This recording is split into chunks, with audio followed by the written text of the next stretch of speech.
জাতি ধর্ম বর্ণের ঊর্ধ্বে উঠে সম্প্রীতির এক নজির গড়ে রায়গঞ্জের বড়ুয়া অঞ্চলের ছাতিয়ান মালঞ্চায় সাড়ম্বরে অনুষ্ঠিত হচ্ছে সার্বজনীন বল্লা কালী পুজো ও মেলা। এবছর এই উৎসব সপ্তম বর্ষে পদার্পণ করল। দক্ষিণ দিনাজপুরের ঐতিহ্যবাহী বল্লা কালীর পুজো মেলার আদলে সূচনা হয়। উদ্যোক্তারা জানান, স্থানীয় বাসিন্দাদের সুবিধার কথা মাথায় রেখে এবং সকলের অংশগ্রহণের সুযোগ করে দিতেই রায়গঞ্জে এই পুজোর আয়োজন করা হয়। 3 দিনব্যাপী এই উৎসবকে কেন্দ্র করে তৈরি হয়েছে এক মিলন ক্ষেত্র।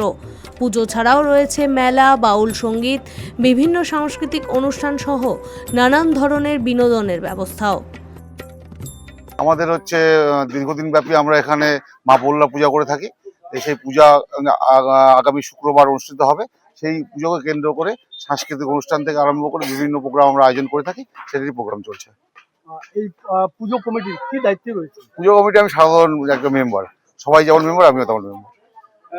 পুজোকে ঘিরে কি রয়েছে? পুজোকে ঘিরে আমাদের প্রতিবারই থাকে বাউল, তার সাথে থাকছে ভাওয়াইয়া গানের একটা অনুষ্ঠান থাকছে, যে মা গাজল থেকে আসছে। তারপরে বহিরাগত শিল্পী দ্বারা শেষের দিন মানে রোববার থাকছে সাংস্কৃতিক অনুষ্ঠান। অঞ্চলের সর্বস্তরের মানুষের অংশগ্রহণে এই বল্লা কালী পুজো ও মেলা রায়গঞ্জের সম্প্রীতি ও ঐক্যের এক উজ্জ্বল দৃষ্টান্ত স্থাপন করেছে। রায়গঞ্জ থেকে রামকৃষ্ণ দাসের রিপোর্ট, বিগ নিউজ বাংলা।